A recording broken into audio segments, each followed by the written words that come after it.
Frank, I think a good many of us have the impression that the CIA operates completely undercover, that you're all spooks, as they say, or they used to say out in the Pacific. Do you have a high profile, or do people know what you do for a living? Surely. In Saigon, I had various covers. I was a State Department officer. I was a military officer at one time. But everybody I dealt with, agents, journalists, knew that I worked for the CIA. It is the agent who works under very deep cover, under unofficial cover, as a businessman, as a journalist. Now, he's the one who is not identifiable and whom nobody else would identify with the agency. What years were you there? I got there in 1969, just as Vietnamization was getting underway, and I left with the last CIA contingent on the roof of the American Embassy when the North Vietnamese were moving on the city in 1975. I was there through the latter stages of the war. Did you go out on that helicopter in the famous pictures we saw? Well, the CIA helicopter was the one that forms that famous photograph, but I wasn't on that one. No. You briefed the press, did you not, when you were there? Well, I had several jobs. One of my jobs was that of analyst. I also was an interrogator and indeed briefed the press when we, the CIA, wanted to circulate disinformation on a particular issue. Disinformation is not necessarily a lie. It may be a half-truth. And we would pick out a journalist. I would go do the briefing and hope that he would put the information in print. What was your percentage of success? We were pretty successful in planning information of a rather rarefied nature. For instance, if we wanted to get across to the American public that the North Vietnamese were building up their force structure in South Vietnam, I would go to a journalist and advise him that in the past 6 months, X number of North Vietnamese forces had come down the Ho Chi Minh Trail system through southern Laos. Now, there is no way a journalist can check that information. That's data derived from radio intercepts, spy in the sky photography. So either he goes with the information or he doesn't, and ordinarily or usually the journalist would go with it because it looked like some kind of exclusive. And I would say our percentage planning that kind of data was 70 to 80%. Can you recall the names of any of the correspondents you used in that manner? Used is a loaded term. The correspondents we targeted were those who had terrific influence, the most respected journalists in Saigon, like Robert Chaplin of the New Yorker magazine, Kai's Beach of the Los Angeles Times from time to time, and also he worked for the Chicago Daily News. Bud Merrick of U.S. News and World Report, Malcolm Brown of the New York Times, even Maynard Parker of Newsweek magazine. We would go after these gentlemen. I would be directed to cultivate them, to spend time with them at the Caravel Hotel or the Continental Hotel, to socialize with them, and slowly but surely to try to gain their confidence by dolloping out valid information which was true. And then I would drop into a conversation the data that we wanted to get across which might not be true. One piece of data, for instance, that we managed to plan in the New Yorker magazine had to do with a supposed North Vietnamese effort in 1973 to develop airfields along the border of South Vietnam. The reason we wanted to plant this information was that we were trying to persuade the U.S. Congress that Saigon should continue to get a great deal of aid, and that the North Vietnamese were the chief violators of the ceasefire accord. That was printed in the New Yorker magazine under the byline of Robert Chaplin, as indeed was a great deal of such information which we tried to circulate.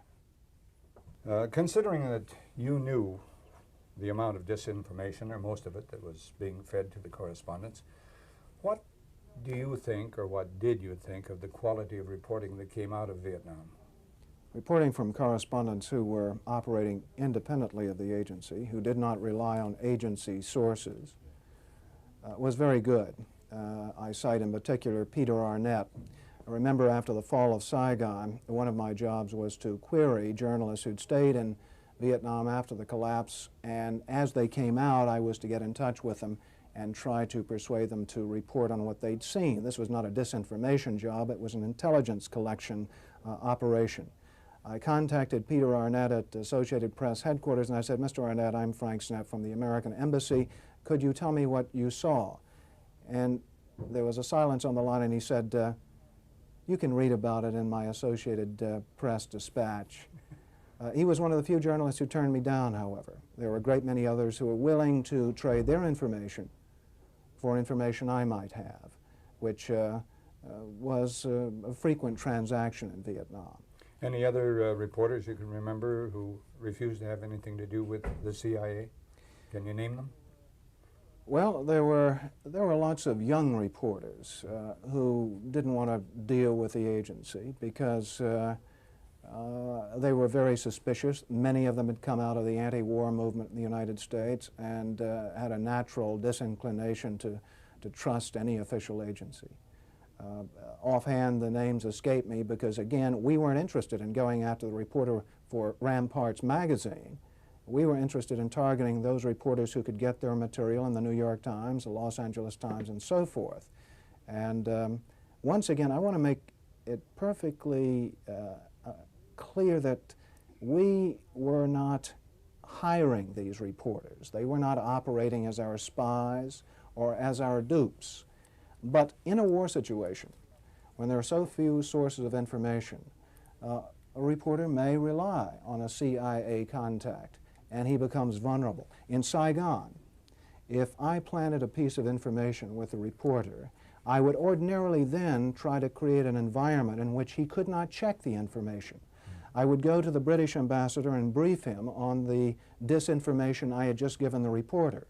So when the reporter wanted to cross-check what I'd told him with, say, the British ambassador, New Zealand ambassador, or what have you, he would get false confirmation, the same message coming back at him. He'd say, aha, I've got proof that Frank Snepp told me the truth, when in fact, what he'd gotten was simply an echo of what I'd given him in the first place, via the British ambassador or other of our friendly diplomatic contacts. Frank, a two-part question. What were the objectives of or what was the objective of the CIA? What about the moral implications of what you were doing in feeding disinformation? Did the objective override the moral implications, moral problems? Well, the objective of the agency in general is to generate intelligence and get it back to Washington, to get at the truth and make sure the policymakers understand it. When you plant disinformation, you are diverging from that objective, and I think probably in retrospect it was very counterproductive. I am, as an ex-CIA agent, opposed to the disinformation activities in which I was involved. I admit that I was involved, and I think it served no useful purpose. Propagandizing the American public or Congress is not the CIA's job. As to the morality of what the CIA was doing or that particular activity, the war was a very relative thing. It was a relativist environment, and morality seldom came into play when you were operating in the field. In my estimation, a CIA man should be amoral. That may sound pretty shocking to somebody, but what if my morality were that of a Nazi or agent, if you will? You wouldn't want me to be your intelligence officer. Keep the morals out of intelligence. Keep the truth in, and stay away from disinformation. Well, what was the primary purpose of the CIA as you viewed it? Was it an intelligence gathering agency, or was it an agency that was primarily involved in covert operations? They were both part of the CIA's mandate in Vietnam, And the agency performed covert action, covert operations very well when the operations were held to a limited size and were of limited objective. When they got big, like the Phoenix program, they got out of hand, and innocent people died as a result. Innocent, by that I mean people who were not connected with the communist movement. You might refresh our memory on the Phoenix program briefly. The Phoenix program was it was a program designed to neutralize the communist cadre network throughout South Vietnam, mainly through capture, but it got out of hand, and what happened was Phoenix operatives operating under CIA control and the control of other agencies would kill the suspects, the people who were suspected of VC connections. Let's talk about Frank Snepp for just a moment. You wrote a book titled Decent Interval, right? It was published. It's on the stands right now. What was your personal experience with the CIA after writing that book? My personal experience with the CIA was a lawsuit. The U.S. government sued me for publishing Decent Interval without the CIA's approval, even though nobody ever accused me of publishing any secrets in the book. The lawsuit went all the way to the Supreme Court. The Supreme Court came down with a decision which is historic in its implications.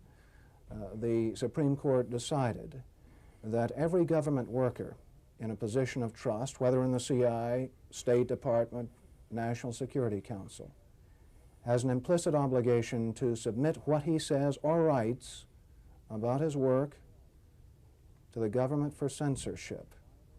If he doesn't, he is liable to monetary penalties, forfeiture of all of his profits, and all of the profits from Decent Interval. My profits were forfeited to the government, and he is subject to a lifelong gag order, which means that he must continue to submit his statements to the government for approval. Again, even if there are no secrets involved, and even if he has signed no secrecy agreement with the government. This involves an implicit obligation. Had you signed a secrecy agreement? I'd signed 6 different secrecy agreements, and the secrecy agreement that I signed on leaving the agency said the only thing I had to protect was secrets. I protected secrets. The Supreme Court said that didn't matter. I was obliged to protect even non-secrets. This is something unprecedented in American law. Straighten me out on one thing. If you write on anything else other than the CIA and your experiences, you do not have to submit it, right? Novels, screenplays, all are submitted. Everything? Everything. Not to the CIA, to the U.S. government for censorship. And again, anybody in the government now is under the same regime of censorship. One of the victims of the Vietnam War was the First Amendment, and my case was one of the cases that came out of the Vietnam War. To whom in the government do you submit it for review? I submit it first to the Central Intelligence Agency, and it's a case of having the criticized censor the criticism. If I object to something the CIA tries to delete, then I go to court. And I have to argue before a judge that what I want to keep in is not injurious to the agency. That's an impossible argument to make, because the courts in this country increasingly defer to the national security community in any cases like this. Well, now, how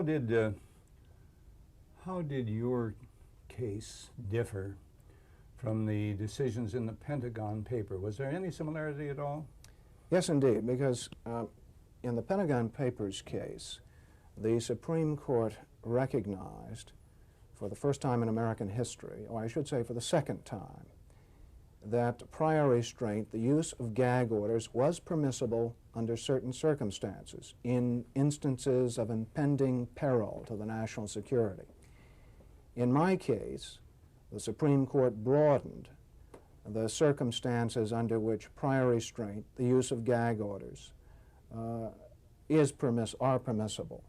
And now gag orders can be applied to people who are not threatening the national security, who have simply held a job in the government and wish to speak about something that they have gained knowledge of as a result of their government employment. What is your view of the Supreme Court decision in the Pentagon Papers case? It differs with the view normally held by the press. The press views the Supreme Court decision to let the New York Times and the Washington Post publish the Pentagon Papers as a great victory for the journalistic profession and the principle of free speech. My view is somewhat different. As I said before, that decision by the Supreme Court in effect recognized the legitimacy of prior restraint on the use of gag orders under certain conditions. And that's something that is not in the press's interests. And yet the press is often so short-sighted as to emphasize the small victories and to neglect the implications of what has been done by a court. Well, as a strategy analyst, you've seen and read the Pentagon Papers, I presume. Was there any breach of security in that, in your opinion? There were several pieces of information in the Pentagon Papers which bore classified labels. As to whether their publication was injurious to the national security, I would say not. Some of the information which bore a classified label was in fact disinformation, information which was not accurate, but nonetheless classified.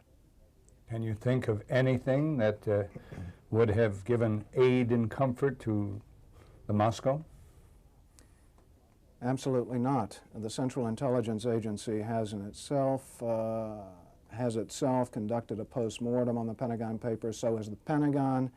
Both have concluded that the publication of the papers had no adverse consequences for national security.